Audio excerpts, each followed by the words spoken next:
Bismillahirrahmanirrahim. Assalamualaikum warahmatullahi wabarakatuh. Bertemu lagi dengan saya di channel YouTube Khairunisa Novitri. Nah, kali ini saya akan membuat video reaction tentang video pembelajaran yang sebelumnya telah dibuat oleh teman saya, yaitu Inggil Nur Utami, yang membahas mengenai perkembangan komponen hardware. Nah, sebelum kita mereaction video tersebut, ada 3 kategori dalam reaction video tersebut, yaitu yang pertama tentang konten atau isi video, yang kedua penampilan dari video, dan yang ketiga adalah audio atau suara dari video tersebut. Nah, langsung saja mari kita sama-sama tonton tentang perkembangan komponen hardware oleh Inggil Nur Utami. Bismillahirrahmanirrahim. Assalamualaikum warahmatullahi wabarakatuh.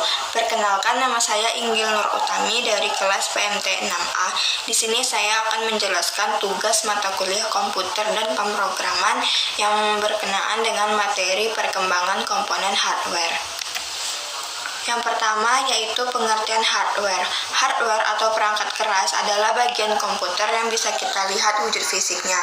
Hardware komputer tersusun dari komponen-komponen elektronika dan mekanisme yang dirakit membentuk modul-modul yang diberi nama sesuai dengan fungsinya.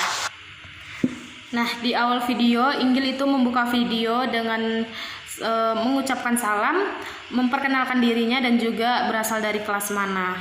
Nah, karena Inggil ini membahas mengenai perkembangan komponen hardware, maka di awal Inggil telah menjelaskan kepada kita tentang pengertian hardware itu sendiri. Baik, kita lanjut menontonnya.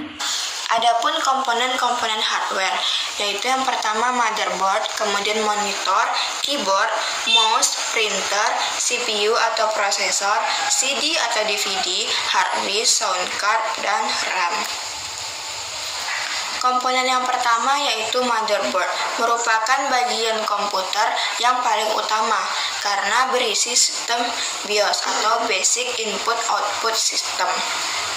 Beberapa merek motherboard yang terkenal seperti Asus, Gigabyte, Albatron, Ebit, dan lain-lain. Yang kedua yaitu monitor. Monitor merupakan media tampilan gambar hasil output dari VGA card.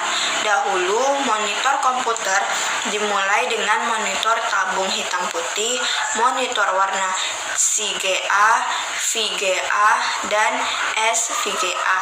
Nah, kini monitor yang sedang populer yaitu monitor LCD karena memiliki kelebihan seperti tipis, hemat biaya. Nah, di komponen hardware yang pertama itu Inggil membahas tentang motherboard, dan yang kedua membahas tentang monitor. Di mana di sini Inggil menjelaskan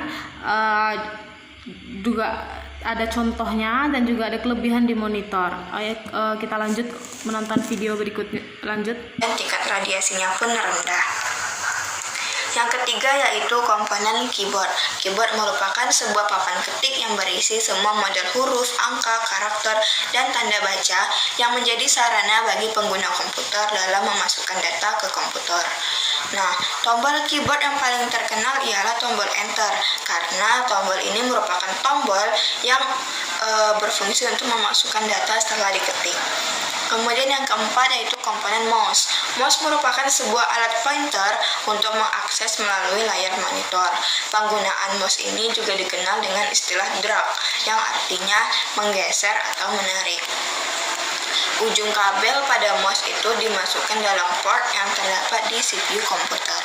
Yang kelima yaitu komponen printer. Printer merupakan alat untuk mencetak hasil kerja dari komputer ke dalam media kertas. Printer ada yang menggunakan sistem dot matrix, tinta, dan ada juga yang laserjet.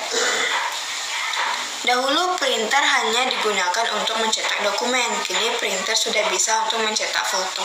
Kemudian yang keenam ada CPU atau Central Processing Unit. Ialah tempat memproses instruksi program yang ada pada komputer mikro. Pemroses ini terdiri dari ribuan hingga jutaan IC. Pemroses ini umumnya diberi nama sesuai dengan keinginan pembuatnya dan pada umumnya juga ditambah dengan nomor seri. Misal dikenal dengan pemroses Intel 80486 di X2400. CPU juga mempunyai beberapa alat penyimpanan. Nah, selanjutnya Inggil itu menjelaskan tentang komponen hardware itu ada keyboard, mouse, printer, dan juga CPU. dari penjelasan Inggil ini dapat kita mengerti dan juga dapat menambah wawasan kita.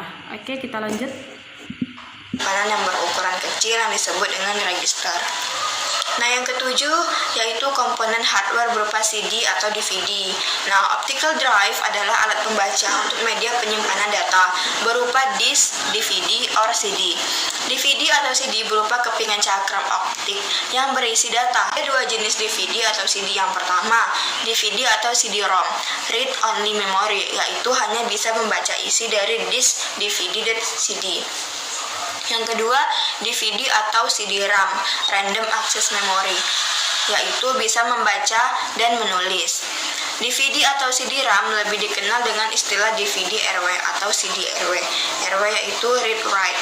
Contoh merek DVD atau CD-ROM atau RAM adalah LG, Samsung, Sony, dan Pioneer. Kemudian yang kedelapan ada hard disk. Hard disk ialah media penyimpanan data permanen, jadi data tidak hilang meskipun listrik sudah dimatikan. Nah, hard disk ini berisi sebuah cakram magnetik yang mampu menyimpan data.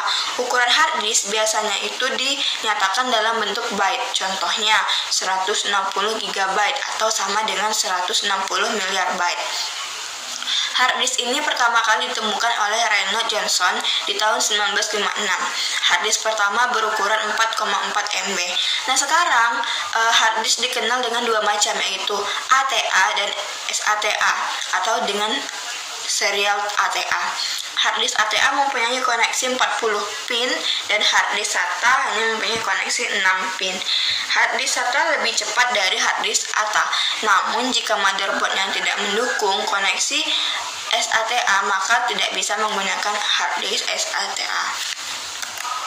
Yang kesembilan, yang ketujuh itu Inggil menjelaskan kepada kita tentang komponen hardware, itu tentang CD atau DVD. Yang kedelapan tentang hard disk. Nah, dari penjelasan Inggil kita bisa mengerti ya. Selanjutnya yaitu kita lihat lagi ini yang kesembilan, sound card. Itu sound card. Sound card merupakan bagian yang mendekode data-data digital menjadi sinyal suara. Dengan penemuan sound card, maka perkembangan dunia multimedia pada komputer menjadi semakin luas. Sound card yang baik mampu menghasilkan suara dengan sampling yang rapat dan halus, sehingga suara yang dihasilkan mendekati suara asli atau high fidelity. Yang ke-10 yaitu RAM, Random Access Memory, merupakan sebuah unit penyimpanan data tidak permanen, yang artinya data dalam RAM akan hilang jika listrik mati. Ukuran data dalam RAM dinyatakan dengan byte dan kecepatan akses RAM dinyatakan dengan hertz. Jadi, dalam RAM tidak cuma data saja, namun ada parameter lain seperti kecepatan RAM. Nah, kecepatan RAM ini harus sesuai dengan spesifikasi soket RAM pada motherboardnya.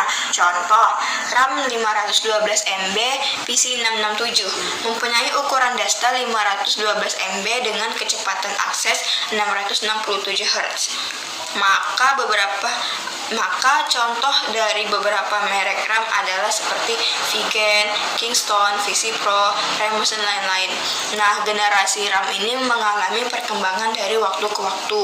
Dari yang pertama static RAM, kemudian non-volatile RAM, kemudian yang ketiga dynamic RAM, kemudian synchronous RAM, kemudian ada DDR RAM, kemudian DDR2 RAM, kemudian dan DDR3 RAM atau DDR generasi ketiga RAM. Baiklah, sekian. Nah, tadi Inggil menjelaskan lagi itu tentang sound card dan juga RAM atau Random Access Memory. Sekian itu dari video dari Inggil. Menurut saya untuk konten ataupun isi dari video Inggil ini sangat bagus, menarik, dan juga mudah dimengerti penjelasannya. Akan tetapi saran saya sepertinya lebih bagus jika kita lampirkan gambar, misalnya dilampirkanlah gambar dari RAM ataupun gambar dari keyboard ataupun gambar dari hard disk, sehingga akan mendukung penampilannya atau kita paham gitu. Oh, hard disk seperti rupanya seperti ini begitu. Sekian Itu saya. Wassalamualaikum warahmatullahi wabarakatuh.